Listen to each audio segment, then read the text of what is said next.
Hello, what's up guys? Nandito na naman si Makabagong Sport TV.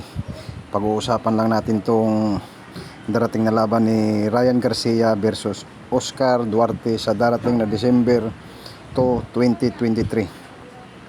So, may laban nga po si Ryan Garcia sa unang laban niya sa 140 pounds.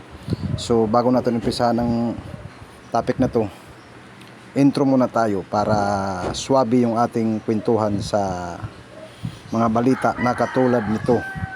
So wag na natin patagalin, intro na tayo, let's go!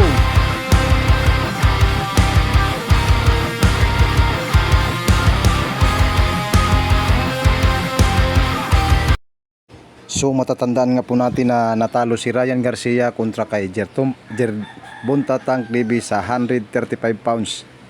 Na knockout nga po ito so Ryan Garcia sa round 7, yung nakaraang laban ni Ryan Garcia versus Tank Davis.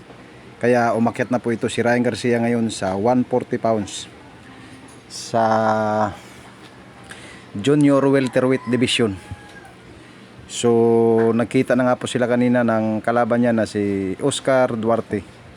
Kaya nagtrastokan po sila. Sabi ni Ryan Garcia, basag yung panga mo sa akin sa darating na December 2. Kaya patibayin mo yung panga mo, Oscar Duarte. Sa kabilang banda naman tayo mga idol, pinakamagandang boxer na nanalo via knockout, pinatulog lang po yung kalaban niya sa pamamagitan ng TKO. Siya po, ang pangalan po niya ay si Pirat Arslan, galing sa bansang Germany guys. 53 years old na to sa cruiserweight division.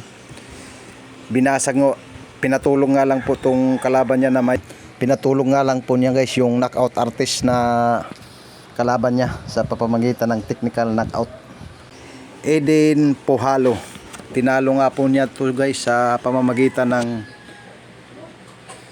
TKO, technical knockout guys. Hindi umobra yung knockout artist sa pinakamatandang boxer na galing sa Germany na si Pirat Arslan. Ito guys ang babasag sa kartada ni pinakamatandang boxer na si Bernard Hopkins guys, dahil siyang may hawak ngayon na record na pinakamagandang champion. So kung magiging champion nga to guys sa susunod na laban, ito na ang babasag sa kartada ni Bernard Hopkins na pinakamagandang boxer sa kasaysayan. Sa hindi nyo alam guys, itong si Pirat Arslan, 53 years old na to guys. Nanalo pa rin to ng technical knockout sa kalaban niya na taga US to guys, German si Pirat Arslan. So hindi niya nga ikalain guys ng referee na magiging upset ang laban dahil underdog po to si Pirat Arslan galing Germany guys. Kaya nagulat yung mga commentator na natalo po yung knockout artist na si Edin Puhalo sa pamamagitan ng technical knockout. Tinigil na po guys ng referee, hindi na kinayanan ni Edin Puhalo guys ang lakas ni Pirat Arslan. Kaya inihinto na to ng referee guys. So hanggang dito na lang yung topic natin ito. Sana nagustuhan nyo.